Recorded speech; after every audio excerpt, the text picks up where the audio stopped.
This is the Bleav in Pro Wrestling podcast. Here's Rick Ucchino and SP3 on the Bleav Podcast Network.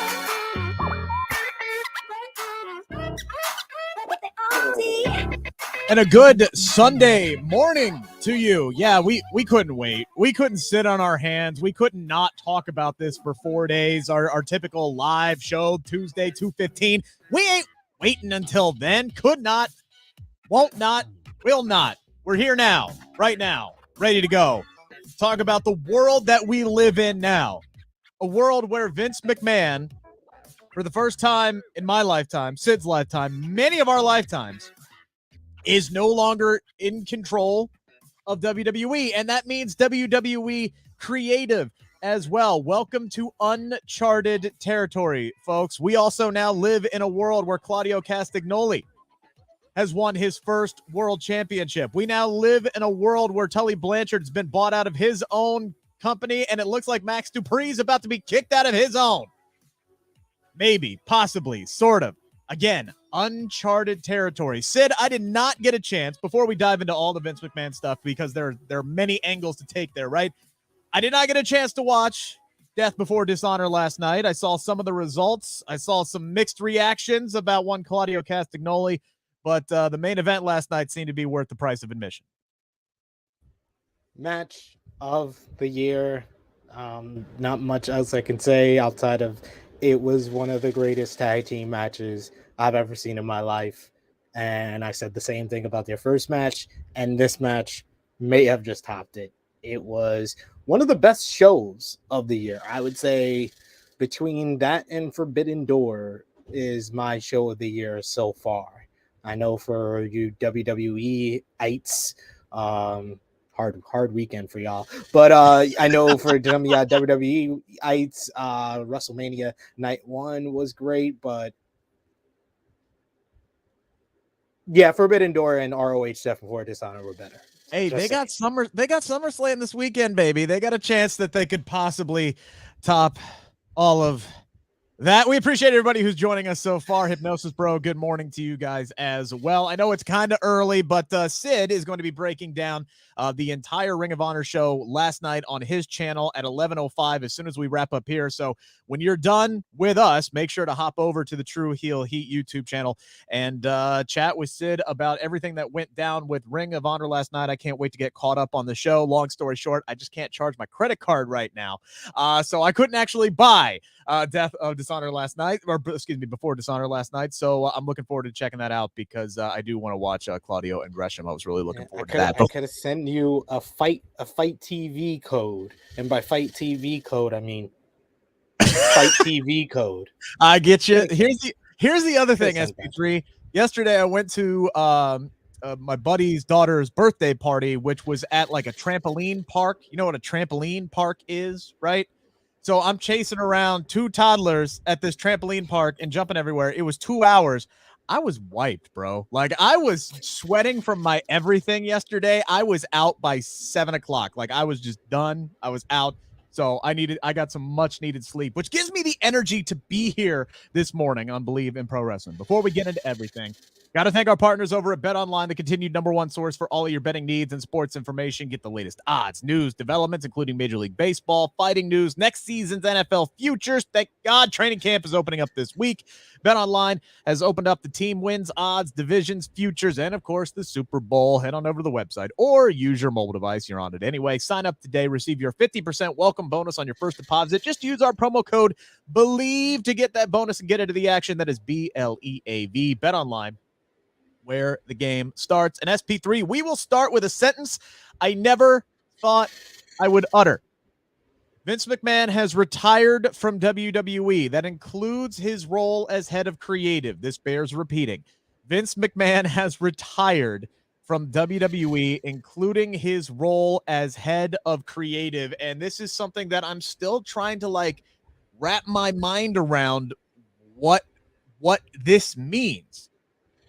It was a hell of a news drop on Friday with Triple H being put back into his role as EVP and head of talent relations, a move that has been widely accepted and A lot of talent backstage are very happy about that. A lot of people get along with Triple H backstage. I think that would mean good things for some talent that has not necessarily been pushed since the NXT days, but that's something we'll dive into here. Stephanie McMahon and Nick Khan named co-CEOs of WWE. I think, and I agree with PW Insider on this one. They brought this up. If Nick focuses on the business aspect of things and Stephanie's job is to focus on the product, I think that is a money combination for WWE, pun intended. But again, here, man, we now get into a point where Vince McMahon is no longer associated with WWE, still a majority shareholder. So let's get this out of the way. Still an avenue for him to come back to WWE at some point, should this investigation turn out to be a flop. But for right now, I think the two big questions here, SP3, is how did we get here? And what does this mean exactly? Yeah, because I been wanting to specify that, and one of my good friends, Stephanie Hype, specified that on True Hill yesterday that Vince is still majority shareholder. So in technical terms, Vince McMahon is still the owner of WWE. He just retired from day-to-day activities, which is his other roles as CEO and chairman and head of creative, which of course, it is a good thing. It is a good thing. This is something that a lot of people wanted, especially after the allegations came out. It's something that I have said on numerous occasions. That's the one thing that would surprise me. All of these allegations, everything we've heard about Vince McMahon didn't surprise me. Vince McMahon showing up the same day he stepped down as chairman and CEO on SmackDown didn't surprise me. The fans not reading the news and praising him, oh hell, Vince McMahon, didn't surprise me. But this legitimately surprised me. I was like many of you that when I saw the tweet, I was like, who hacked Vince McMahon's account? Who hacked his account? Like, that's how most people responded until the press release came out with his official statement. It was a big shocker. It's surprising. It's obviously not something that his statement and tweet makes it sound to be like, oh, you know, I was just 77. I thought it was the right time to retire. It definitely goes in line with what's going on with this investigation. And WWE noted to, you know, he's retiring, but the investigation is not over because he is still majority shareholder. So I think that this was a preemptive move. This is me now with my opinion. This is not what the reports are saying. My opinion is this seems like a preemptive move. I think that the people around Vince that he actually does listen to, the Jerry McDevitt's of the world, his family, Nick Khan, I think they probably told him more's going to come out.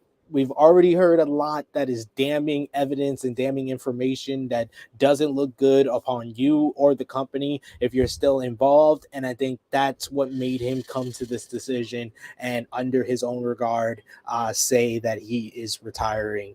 And what a legacy he leaves behind, and what a it's very tumultuous, to say the least, how you will view Vince McMahon in retrospect, especially with how he is retiring. There is no question he brought wrestling to what it is today. It's no question in my eyes. I wouldn't be doing anything in wrestling media if it wasn't for Vince McMahon and how he has changed the business completely and took it out of, you know, buildings with no lights or dim lights and brought it into stadiums, WrestleMania, all the big stars, whether it be Hulk Hogan, Stone Cold Steve Austin, The Rock, John Cena. Yeah. All of this he is responsible for, and what the WWE is today, he is responsible for. I wouldn't go as far as to say he created the WWE, Stephanie, because he's Vince McMahon Jr.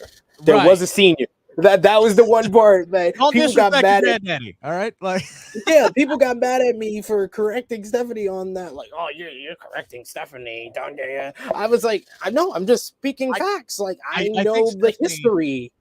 I know what he meant to. No. Yeah. We're not gonna. I also said this to people that be, oh, I know what she meant to say. Created what it is today, and I was just like, well, she missed on a couple of words there. Yes. so Yes. So yes, I think what she actually said was he founded the company. What didn't that actually like come out of her mouth? So yes, that's when I was just like, no, you didn't. I was like, he's created what it is today. That's different from founding the company, but that is besides the point. Like I said, Vince McMahon's legacy is established. He belongs on anyone's Mount Rushmore of what wrestling is today. But at the same time, you can, appreciate everything that he's brought to the business and making it what it is today. And you can also look at what the allegations are and see the evidence ahead of him. And you can say that it is very a 50-50 type of thing. Yeah, and I think you're seeing that from a lot of people who have worked with Vince McMahon. A lot of people, I know Renee Paquette put out a video thanking Vince McMahon. I know Matt Hardy put out a tweet, thanking Vince McMahon.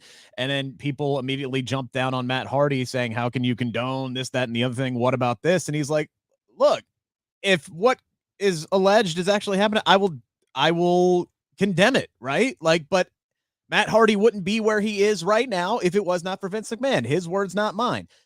Vince McMahon did a lot, right? Like that's an understatement. A lot for the world of professional wrestling. And that's why I really didn't have an issue with Stephanie coming out there and just kind of orchestrating a thank you, Vince moment, because regardless of what he's done, and I think it's, we can all sit here and say he's not the best person in the world. What he has done for the business of professional wrestling, again, we would not be here right now without him.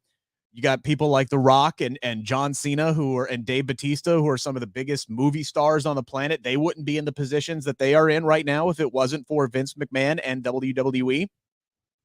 It's okay to take time to thank him for all of that and then let everything come to light, and then we can condemn him afterwards. All right. It's a lot of gray area here, but we can still thank Mr. McMahon for everything that he accomplished and did for this business that we love so much. And at the same time go, all right, thank you. Get the hell out the door because it's time for a new direction, right? Like we've been asking for that for a long time. Vince. Yes. Like this should have happened 10 years ago. All right, thank you. We appreciate you. That it's like when your grandparent like overstays after like 2 hours. It's like, all right, get the hell out of my house now. Thank you. See you, bye. Imagine Vince McMahon playing Pinochle with all the other retirees in a suit. Because he doesn't wear regular clothes. I've never seen him in any type of. Well, I've seen him in regular clothes, but it always looks like vacation clothes, like his Hawaiian shirt, and like he's wore a suit for the last 4 decades. It's crazy to think of what Vince is gonna do, after all of this and retiring and not being able to work and actually being able to sleep. Right. Like this man don't sleep like 3. I mean, he gets about as much sleep as I do, but I got babies, right? So it's like, I don't know what this man's going to do. One of the report from Fightful Select was even the people closest to Vince have no idea what he's going to do. They don't know what he likes to do in his free time because he doesn't have free time. Now he's got all the free time in the world. Feel free to get your questions in, guys. Hypnosis Bro, genuine question. Where were you guys? What were you guys doing when the Vince news dropped? He said he was in the bathroom. TMI. I was actually taking a much needed nap, and I wake up about right around at 4:10, so like 5 minutes after the news really kind of broke out, and I got a bunch of notifications on my phone. So I'm still like eyes glazed over, glossed over, like pulling sleep out of my eye, checking my phone. And I'm like, wait, what? Huh? Am I still dreaming? What is going on? Is this real? Did Vince get hacked? What the hell is going on? Like, so that was just a perfect storm of, I had no idea what was reality for about a solid 15 minutes after the news broke. That's a hell of a way to wake up out of a really nice slumber. SP3, what were you doing when that news broke? Well, to give you some background, I do news writing for WrestleTalk.com, and I usually only work Monday through Thursday.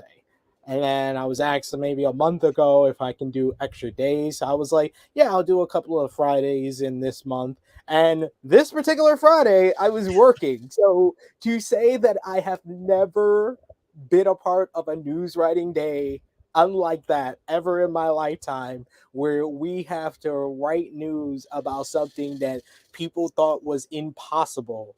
And the various updates that kept coming out, from PW Insider to, Fightful. At the same time, my good friend Romeo over on True Hill, he wanted to do a live breaking news video. So I'm sending him links and tweets to what's going on and what we're going to be talking about next with the whole Brock Lesnar fallout from this. Yeah. So I'm sending him all of that. At the same time, I'm writing news. We're updating the story with the Brock Lesnar and with Vince McMahon. And I've never been a part of a crazier news day. I usually write more articles in a day than I did on Friday, but I've never been a part of a day where you had to write news as quick as possible, get it out, then update it, then go back, update again. And yeah, it was one of the craziest days. Our editor at Wrestle Talk, great guy.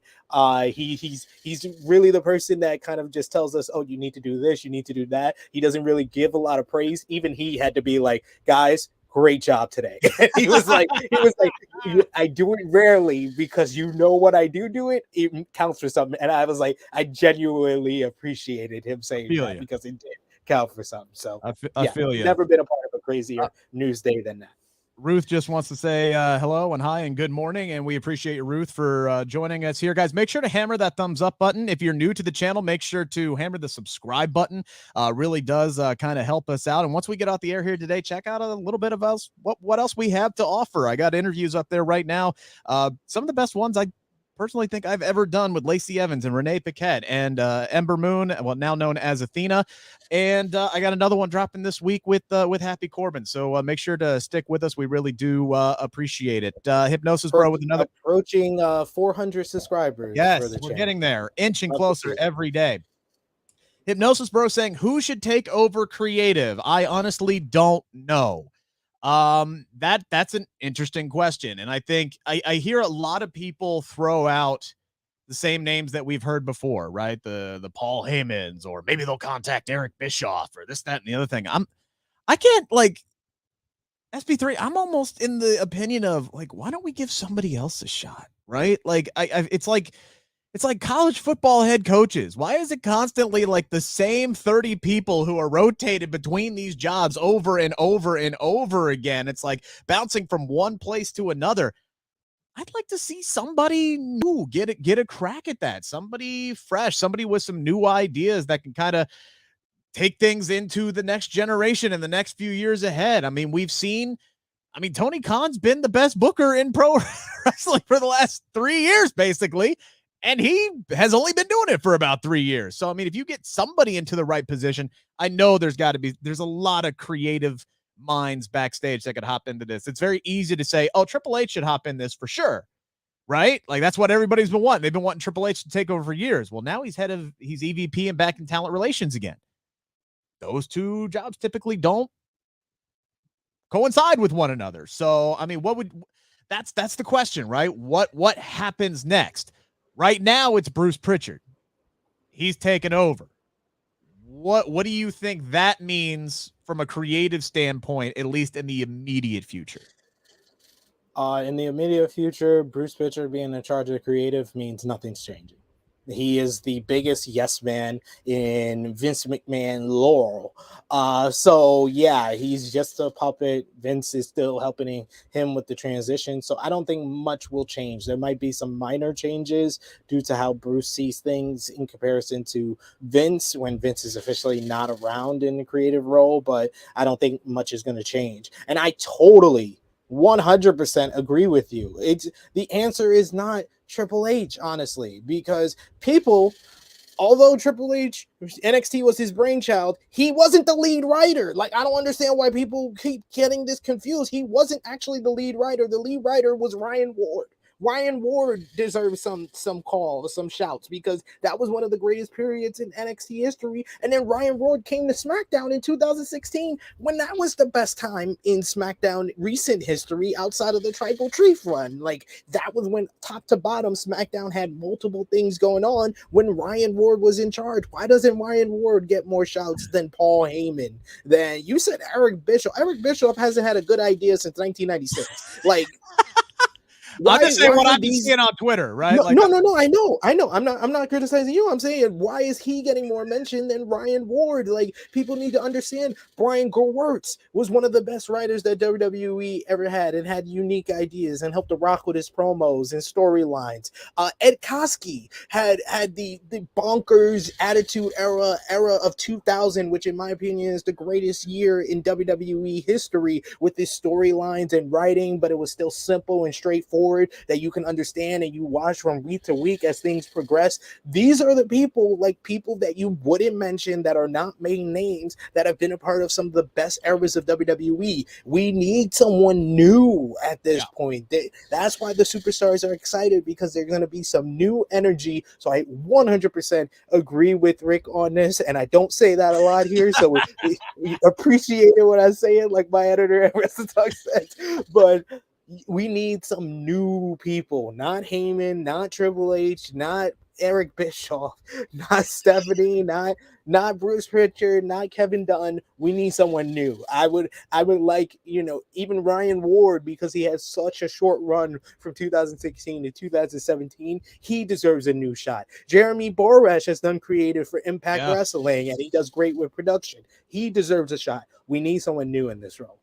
I mean, you've got a bevy of guys backstage who have, tremendous ideas. And who says that you even really need to have somebody take over everything? I mean, I think it would help. It's a lot, right? Like, you have a lot of TV, you still have a lot of talent. And I think if it's one person who's constantly in charge of creative, a lot tends to fall through the cracks. And then, we're focusing on the top 5 or 6 things, and everything else kind of falls to the wayside. So I think that's where Tony Khan has done a really, really good job. It seems like even the people who are like lower tier on the card, like C and D tier, they still have things going on. That's one of the things that I'm hopeful that can change right away, almost. And I think that there's some superstars that, are going to benefit in the long run with Vince no longer being there. But I mean, something that I think can change right away, that I would love to see change right away, is just more attention to the people on the lower end of the card. A lack of rematches, right? Like, that was one of the things that could happen right away that Fightful Select reported, is that Vince, in his elder years here, would fall in love with a match, forget that he had done it 3 or 4 times, and then constantly throw that match back out there. There's people who think that is going to change. There are people who think that their position on the card is going to improve simply because Vince would forget who the hell they are, wouldn't even remember their names from time to time. And this has been going on for years. I could tell you a story about a former WWE talent who was visiting after he was released from WWE, who was visiting backstage, and he saw Vince, and he was like, "Hey, where you been?" And he's like, "Dude, you fired me." Like, didn't even know that he wasn't even in the company anymore. So I think attention to detail, attention to things on the lower end, and maybe some more screen time, right? For people. I think if I'm Dominic Dijakovic right now, I'm really happy, and I'm hopeful that maybe, just maybe, I'm going to get at least a little bit more screen time. Somebody like a Tommaso Ciampa, it might be at a different spot other than Mrs. Bobo, right? Like a Nikki ASH, she might be featured more prominently. Doudrop as well. We might actually get like the women's tag team title tournament that we were told like a month ago. That's the biggest thing, is like, we are in uncharted territory now. You say Bruce Pritchard is in charge doesn't mean a whole lot. And I think right away it doesn't. You're absolutely correct, because he still is taking some direction from Vince McMahon while this whole transition is taking place. But at the end of the day, Bruce, assuming that Vince is out, he still has to appease his new bosses. He's a yes man. He's a yes man to the T. But all of a sudden, if he's a yes man to somebody else and they don't agree with what Vince's vision was, he still has to change. So it's on Bruce now. Like, who says he's going to be in this role permanently? Same for Kevin Dunn. There's a lot of people who believe that Kevin Dunn is going to be out the door by this time next year, if not a lot sooner. And that is somebody else. That's something that should have happened, frankly, a long time ago. And I think that is something that's going to change immediately. I don't think his opinion is going to carry as much weight anymore. Kevin Dunn, this is a guy who has, or at least had, an unbelievable amount of power because Vince trusted his opinion that much. I can't say this as a guaranteed certified fact, but I think it was Kevin Dunn who ultimately spelled the end of Billie Kay in WWE, because she gets let go in April of 2021. And what happens? Immediately we get a report out that says that Kevin Dunn didn't get Billie Kay. Meantime, if she had 30 seconds or 2 minutes, was constantly one of the most talked about things on SmackDown, was constantly over with the fans. They loved her. They were screaming for more Billie Kay. The fans were. But because Kevin Dunn didn't get her, that didn't happen. I think that's something that's going to change. I think, some of the old style politics and booking for one person, that's got to go away almost immediately, doesn't it? Maybe they actually do start listening to the fans more, because who cares if Kevin Dunn doesn't get somebody? If they're over with the fans, if the fans want to see more of them, if they like what they're seeing from that said person, that should be the biggest priority. And to me, that is something that could change almost immediately, or at least I would hope, with Vince now out of the picture. Hope is a relative thing. I don't, and I've said this once, I'll say it again. I don't involve hope with WWE, regardless of Vince McMahon being in charge of there and not. We've also heard reports that people want to honor Vince's vision out of respect for him being gone. And Stephanie is very much her father's daughter. So if that, at the end of the day, if that's the person who's going to be focusing on the product from a CEO position, although she will lean on, Triple H for some things, I think Triple H is in the right role dealing with talent. But if Stephanie is going to have her eyes on the creative position and she's going to have some directive in who takes over for Bruce Pritchard, if Bruce Pritchard is taken out, or if Bruce Pritchard has to follow her vision is not going to be too far off from Vince's, in my opinion. That's just how I thought, and how I've been given that information with 30 years of watching this product. I don't see that happen. We can hope for a bunch of things. We can hope for pigs to fly tomorrow. It doesn't mean it's going to actually happen. Normally, I would agree with you, but we are in uncharted waters, right? Like, I know there's still that cloud that Vince McMahon is hanging out there somewhere. And as long as Bruce Pritchard is still in charge of creative, all it's going to take is a text from Vince saying, hey, do this, and he'll probably do that. But look, they know that they have to create a viable product and keep this train rolling. Right now, WWE is an unstoppable machine because they're printing money, even with a bad TV product. Despite having the best talent in the world, more often than not, their on-screen product is just bad, and that is a direct correlation to writing and creative and everything.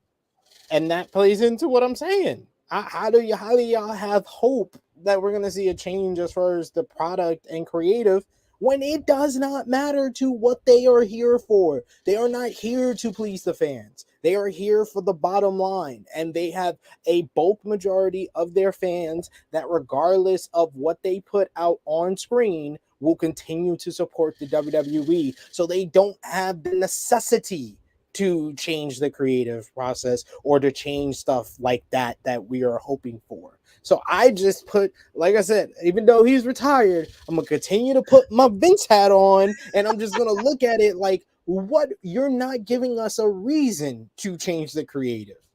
There's no reason, if there's still going to be this, bulk of fans that support the product, that support what they're doing, and not only that, will die on a hill to protect the WWE. That's the extremist fans that the WWE has. There's really no reason for them to do anything like that.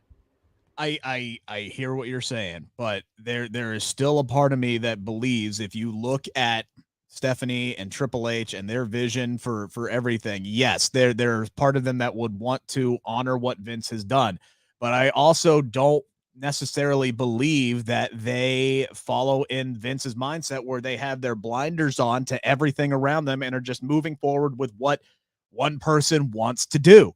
And I think they do pay attention to what the fans are saying. You look at the entire Divas movement and give Divas a chance and this, that, and the other thing. That was all surfaced online, and they listened to that, and Stephanie pushed for change for the women's division. So you can't tell me that Stephanie hasn't gone that's against why what Stephanie her McMahon has basically said she's responsible for women's wrestling.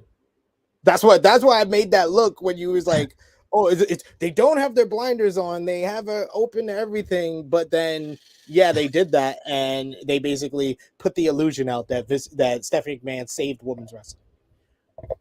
Cool. That's who's in charge, y'all. I get what you're saying. But again, they still saw what's out there. And Triple H now being head of talent relations again means he's back out and he is scouting again. And Hypnosis Bro asked a question here. If I can find it. Where did it go? Could Vince's departure lead to some talent that got released to come back? People like Johnny Gargano, Sasha Banks, Naomi, Candice LeRae. I think Sasha's obviously the big fish that's out there. I don't see this changing anything one way or another with that. I think the bridge, honestly, has been burned because here's the thing. Yes, she clashed with Vince McMahon. She still left the show after or right before or right as it was going to get started, and that does rub a lot of people the wrong way, especially people who are, Bleav in the business, guys like Triple H, obviously. So it's all about respect. Respect is like rule number one. All right. And that's going to rub a lot of people the wrong way. So we don't know who is still pissed at Sasha in WWE. That seems to me like a bridge that has been blown up to smithereens. Now, somebody like a Johnny Gargano, who, while he's been in free agency, has avidly talked about how he has goals in WWE. He wants to wrestle at WrestleMania. He wants to win the Intercontinental Championship. He has talked about how he's done with NXT. Somebody who has seen other people go up from NXT and not be utilized properly, have had their identity stripped away, have been given, clown gimmicks for essentially a la Pete Dunne, right? Somebody like that with with Vince no longer there and Triple H there and being one of Triple H's guys. Yeah, I could see Johnny Gargano coming back to the main roster. I definitely 100% could see that. I could see Candice LeRae follow. I could see, maybe some people who are still out there like a Dakota Kai who might decide to come back if she's asked to come back with Triple H now there, doing talent scouting, or maybe some of the other release superstars could come back. Vince loves his kids, right? Like, he loves his NXT. There used to be Dusty's kids. You hear Cody Rhodes talk about Dusty's kids all the time, right? There were Triple H's kids as well. And I think those people who were that's why I have such high hopes that that Tommaso Ciampa's role is going to increase, because Vince, I keep saying the wrong person's name. Triple H loves Tommaso Ciampa. I think he's going to get booked better. I'm not saying he's going to get shot to the moon, but I think he's going to get booked better, which is not necessarily saying something. So yes, I do think that this shakes up the free agent market for sure. I think there are going to be the delusions of grandeur out there. It's like, oh man, this means that Bray Wyatt's coming back. Oh, Sasha Banks is going to come back. I will say this. It is uncharted territory in that aspect as well, because if there are people who butted heads with Vince and Vince is no longer there, kind of wipes away a lot. But again, you still have Kevin Dunn who's there. You still have Bruce Pritchard who's there. These kind of changes aren't going to take place overnight. It's going to be steady and slow changes, and I think necessary changes. You can continue to be hopeful. That's worked out for you, I guess. I will continue to be realistic with my expectations. I think we'll see small changes in the interim and then bigger changes in the future, but I'm not thinking that it's going to be a whole lot different from the Vince McMahon era. Even some small changes will make a big difference, honestly. Even just small, not having How many times did we watch? Like, I feel like New Day have wrestled like 3 people all year, right? I think small changes, like fresh matchups, seeing new talent, new faces on some of these brands, and maybe just even a tweak of characters. Maybe even we get some people who look more like the people that we know and we love, and maybe they change Butch to a nickname and at least give Pete Dunne his damn name back. Maybe some subtle changes like that could happen creatively. That's what I'm keeping a hope for here. Just subtle little things. Nothing major is going to change this close to SummerSlam, right? Like, I think anybody who has that expectation should throw that right out the window. That, of course, is if we still get our main event that is scheduled for this coming Saturday. What do we make, SP3, of Brock Lesnar after the news that Vince McMahon is stepping down from creative? Says basically, this is the report from Wrestling Observer, this is the report from Fightful Select, if he's out, I'm out. And he leaves the SmackDown taping. This was a show that was heavily written around Brock Lesnar, 8 days out from SummerSlam, his last man standing match with Roman Reigns for the undisputed WWE Universal Championship. And then that left everybody to scramble. They had to completely rewrite the script. The script was sent in at about 7 o'clock and then was altered when Brock did come back and ultimately show up at the end of the show to beat the holy hell out of Austin Theory. Reports afterwards said that Brock walking out was widely overblown, maybe seen as something where he just needed to go out and kind of let his head cool on certain things. Regardless, this was something that happened, something that obviously made you talk about the news writing situation. Oh, Vince retires. That's one thing. Oh, now Brock Lesnar's walked out. Oh, shit. Like that puts everything. And then we started getting the reports of, they're calling up Goldberg to get Goldberg to trot back out there. Thank God Brock Lesnar showed back up. Jesus Christ. But I mean, you look this is what I said. You need to be realistic. People are not real.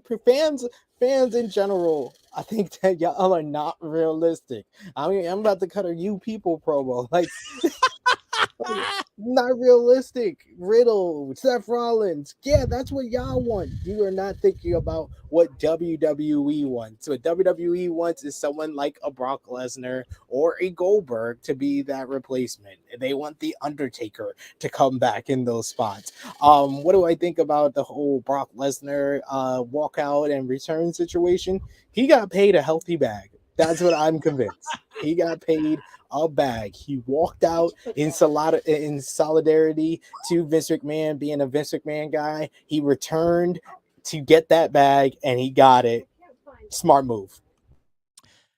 I don't know if he got paid a crap ton of money to come back. I wouldn't be surprised if WWE. I mean, look, he had their balls to the buzzsaw, right? Like he was already the second, third replacement at this point. One would think Randy Orton couldn't do it. Okay, well, maybe we go with Cody Rhodes. Crap, Cody Rhodes tore his pec. Where do we go now? And they hit the panic button and they called Brock Lesnar back 3 months after what was supposed to be the big blow off to their feud at WrestleMania, right? So now all of a sudden it's going to be this is the big blow off to the feud. And they've been booking it and billing it and hyping it up as the biggest match ever, even though we've seen it 800 times at this point. Last man standing match, an aggressive Brock Lesnar. Can Roman Reigns overcome? Wait, what happens if we don't have Brock? Wait, no, Brock, come back, please. Brock, please. Brock, come back, please.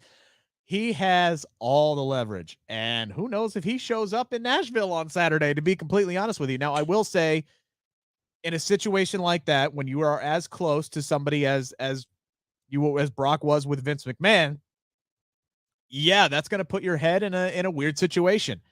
And I think a lot of top stars are feeling that way. We heard the report that, a lot of top end stars were off put and were a bit dejected by the news that this dropped. And I 100%, I get that, man. I wholeheartedly get that. It's the same with any kind of regime change, right? Like if tomorrow, because my position in my day job, my shoot job as a news anchor in Cincinnati, I know my position is safe. I'm good. I'm good at what I do, and I'm in with good standing with my boss. Now, all of a sudden, if my boss gets let go tomorrow, God forbid, and then they decided to put some dude in Cleveland in charge of the entire, Ohio Valley region.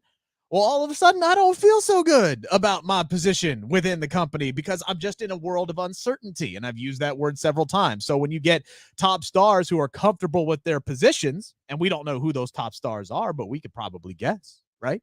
Brock Lesnar being one of them. All of a sudden, I'm not feeling too comfortable because I just don't know. So that's natural. That's a natural way to feel about a certain thing. If you're somebody who felt like you were constantly under the thumb of Vince McMahon and he didn't give a crap about you, you feel great. You feel optimistic. You feel like you have new life. You have a new chance. You could come in here and prove yourself all over again. Maybe Brock Lesnar just needed to cool his head. Maybe just needed to walk away. Or maybe he was holding WWE's balls to the fan because he could, and he did get a payday out of it. I think maybe it's more likely that Vince McMahon, who in his own statement said that he was going to be there for the betterment and the best of everything involved with WWE and help out any way that he can. I would not be surprised if Vince McMahon called Brock Lesnar and said, look, for me, because this is still my baby, and like you said, he still owns like 80% of the company. Please, for the love of God, just work through SummerSlam. Please, for me, just do this match, go home. And if you like how things are going 6 months from now, I'm sure the phone line will be there and you could come back and we could do some things. That might be, honestly, the biggest change of this. Is it Brock probably loses at SummerSlam? We maybe don't see him again for a very, very long time. That might be the biggest change that comes out of this. I would not be surprised, though, if Vince McMahon made a phone call and that's what got Brock Lesnar back. I am convinced, this is just my opinion, that Vince McMahon is the reason why he left. A call from Vince is not enough to bring the best negotiator that has come through WWE in the past decade, Brock Lesnar.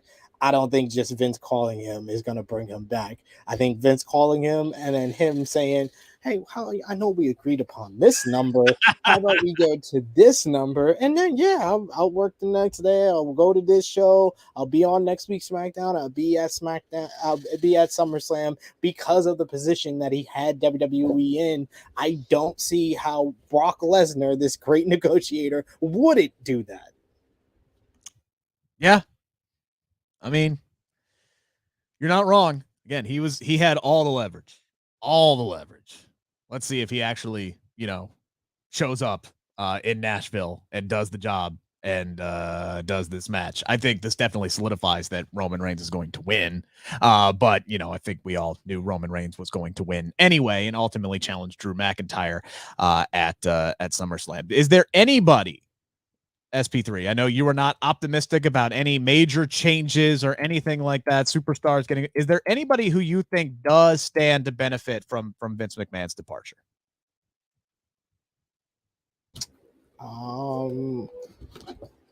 Just in general, the fans who have been asking for this to happen. I think that's the biggest one. I can't say that there's any one superstar that is going to immediately benefit from this. Maybe long term, there'll be a couple, but I think it's just mostly just the fans who have wanted this, the fans who don't think like me that I'm saying, like, I think that Vince McMahon's vision is still going to be a part of this for the time being and in the recent future. But for the people who have wanted this, wanted Vince out, I think they're the ones that benefit from this because they either have got what they want and creative will improve, or I will be proven right, and you will see that you've been asking for fool's gold.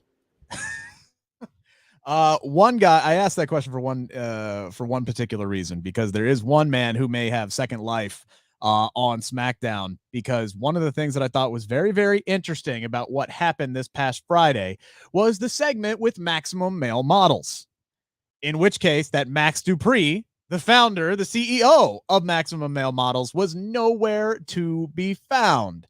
We did get the debut of Maxine Dupree, Sophia Cromwell from NXT. She was brought up, given a new name.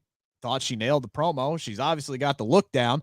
I think Maximum Male Models, depending on what it is they want them to do, is going to be fine if it's just those three. But I did find it very interesting that Max was nowhere to be found, nor was he advertised for next week's show when we will apparently get the big summer beach parade or whatever the hell they're calling it of 2022, the beachwear look, right?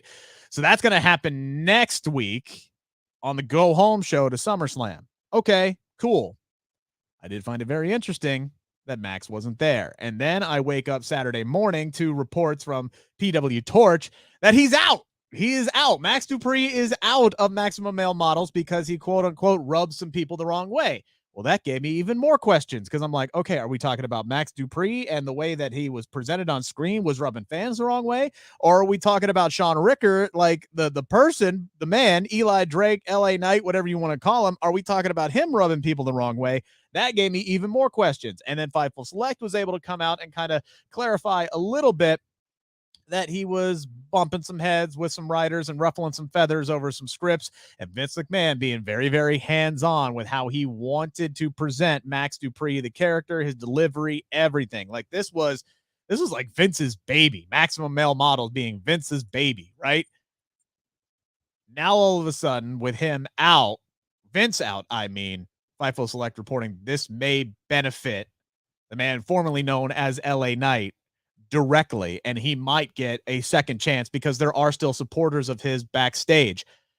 Very, very interesting that once again, we hear of somebody who is challenging creative, going back and forth over scripts and really wanting something, fighting for their character on screen, and now all of a sudden they're ruffling feathers again.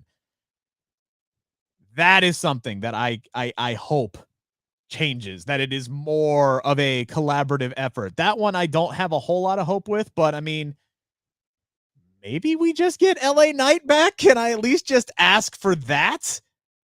Like, I don't get why they decided to pluck LA Knight, who was one of the most over dudes in NXT 2.0. Absolute star, absolute charisma, looks like $1 million. He's everything that Vince McMahon would want in a top level star, except he's not 25, right? He's 39, 40 years old at this point. Obviously, he can still go in the best shape of his life, knows how to get over, can do anything, great on the mic. And they go, nah, we want you to lead Mansoir and what's the other one's name? Marseille. And we want you guys to do all this, just runway bullshit. And it's like, what on God's green earth are we doing? Of course, Max is going to come out and he's going to argue against this because Max, this is his shot on SmackDown. He wants this to be good, right? So again, another thing of this talent, difficult to work with because they're fighting back in creative. Looks like he was getting ready to be booted out of Maximum Male Models. Who knows if he would get another shot on the main roster. Now it looks like he at least has some support backstage and Vince is no longer there. So maybe there's hope that a guy like Max Dupree, LA Knight, Eli Drake, whatever you want to call him, he still has a future on SmackDown because he should still have a future on SmackDown. Yeah, he's extremely talented, a great talker. He's pretty good in the ring as well. So I was so confused when the initial reports were that they saw him as a manager and they were going to use him in a non-wrestling role, because it was just like, oh, this is a guy that you can instantly pluck and you can put into your mid card as a babyface or even as a heel, and he could work with the Dolph Zigglers of the world, with the Ricochets of the world, and he could be a crucial part of it, especially at SmackDown at the time, who needed baby faces. Yeah, he would have came in and been such a good person to have on there to put him into this role, who pretty much anyone could fill it, and they are showing that right now by having a relatively green a green star from NXT 2.0, Sophia Cromwell, who was just introduced as a character this year, to have her be the person to replace Max Dupree in what they originally were planning here. Yeah, it just showed us that, okay, so pretty much anyone could be in the role of the leader or director of talent of Maximum Male Models. Why did you have to waste one of the performers who can actually work, who can actually talk on this? So I'm hoping that, yes, it is good news for Max Dupree, LA Knight, Eli Drake, that he has now people like Triple H and maybe Stephanie and, people backstage who know his talent, who know that he can do a lot more than what he was doing. So hopefully that leads to a new lease on life for him. I saw somebody say this on Twitter, and I couldn't help but laugh at the idea. And I know it would be completely retreading a ridiculous storyline that we already saw. But how funny would it be if they decide to go back to LA Knight and he debuts on Raw in a segment with Kevin Owens and goes down to the ring and introduces himself as LA Knight, and Kevin Owens just loses his damn mind and starts screaming, "Not again. No, screw this. I'm out. I quit." He drops my phone and just F's off out of the arena. I think that would be a great, self-deprecating humor on WWE's part if they did something like that. But I'm one of these people who says, look, just leave old gimmicks in the past, right? Like, characters, they need to evolve. This was a move that didn't need to be made, and it's not like he's been Max Dupree for that long. LA Knight's a guy you can use. LA Knight's a guy you desperately need, especially on SmackDown, where if you look at the SmackDown roster, who's your top babyface right now? It's Pat McAfee. Pat McAfee is great. I love Pat McAfee. He's passionate on the mic. He knows how to speak. He can work in the ring. He's great on commentary. Your color commentator should not be your top babyface. After that, it's very close with Drew McIntyre. But, like, who after that? You don't have anybody on SmackDown who's like the top Madcap Moss. Exactly. You're getting into the Madcap Mosses and the Shinsuke Nakamuras and the Ricochets. Remember that report that Ricochet was the number 2 babyface on SmackDown? He wins the IC title and is immediately taken off TV. Ricochet hasn't been seen on TV since he got squashed by Gunther in the rematch for the Intercontinental Championship. That's why I said Madcap Moss, and it would be Drew McIntyre as the top babyface, but they have him in a dead-end feud with Sheamus that just keeps going and going and going. Why do all the Brawling Brutes and Happy Corbin storylines always just keep going and going and going and going? Again, that's where I can be hopeful.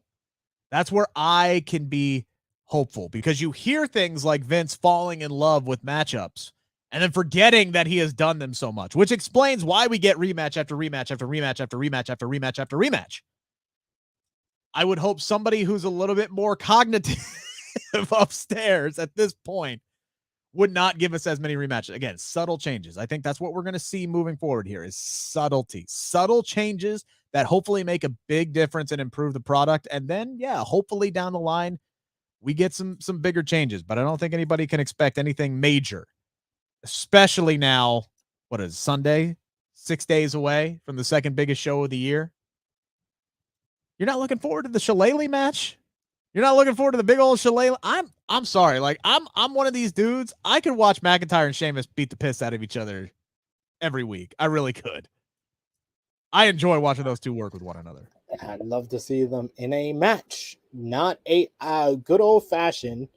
How is it good old-fashioned if this is the first time ever? But Irish Donnybrook match. Donnybrook. It's the Donnybrook that's stupid. old-fashioned. Donnybrook is a very old-fashioned term. It's just stupid. It's just stupid. I'm over this feud. It needs to end like yesterday. I am at the point with WWE that I'm ready for after SummerSlam. I'm ready to see if we can see some of these changes that everyone's hopeful for after SummerSlam, because I don't expect it to happen at SummerSlam. I think SummerSlam is going to be good, but honestly, I think Ric Flair's last match is going to be the best show in Nashville that weekend. And you know what? It's going to be the one that people are going to be talking about coming out of it, because it's happening after SummerSlam. It's on Sunday. Very, very brilliant booking by all those folks who put together that show. We do appreciate everybody who joined us here on a Sunday morning. Got to tap out here because I got to let Sid get prepared and prepped and ready to go on his channel. Tell the fine folks when you're going to be on, what you're going to be talking about. Yes, you can join us on the True Heel Heat YouTube channel, going live in about 10 minutes with our ROH Death Before Dishonor roundtable review. It will be myself and special guest Richard Benson, aka Benno of Post Wrestling and the Grapple App podcast. Very, very knowledgeable person in Ring of Honor history and current Ring of Honor as well. So we're going to be talking about last night's show, FTR versus the Briscoes 2. 45-minute classic. We're going to be talking about Claudio Castagnoli, the new ROH World Champion. We're going to be talking about Joe versus Lethal, Serena Deeb versus Mercedes Martinez. Where the hell is Tully Blanchard? What the hell happened to Jonathan Gresham? There's a lot of questions to be answered. We're going to discuss it over on the True Heel Heat YouTube channel. So join us there live. Again, guys, after we wrap up, please check out my conversations with Athena and Renee Paquette. I think they were both fantastic. I love talking to them. They have some great stories in there. Make sure to check those out. And then I Bleav this coming Tuesday we'll be dropping my interview with Happy Corbin, who is, believe it or not a bad dude at all. Like, this is one of the most hated guys in WWE. I love the man personally. I think he's fantastic. So that's going to drop on Tuesday. Appreciate you guys tuning in. Give us the thumbs up. Hit that subscribe button. Appreciate everybody who chimed in on the comments. Lot to dive into this. I'm more hopeful than SP3 is. It's just how it's going to work on the show. I choose to Bleav. You've been watching the Bleav in Pro Wrestling podcast, brought to you by Bet Online. Enjoy the rest of your Sunday, folks.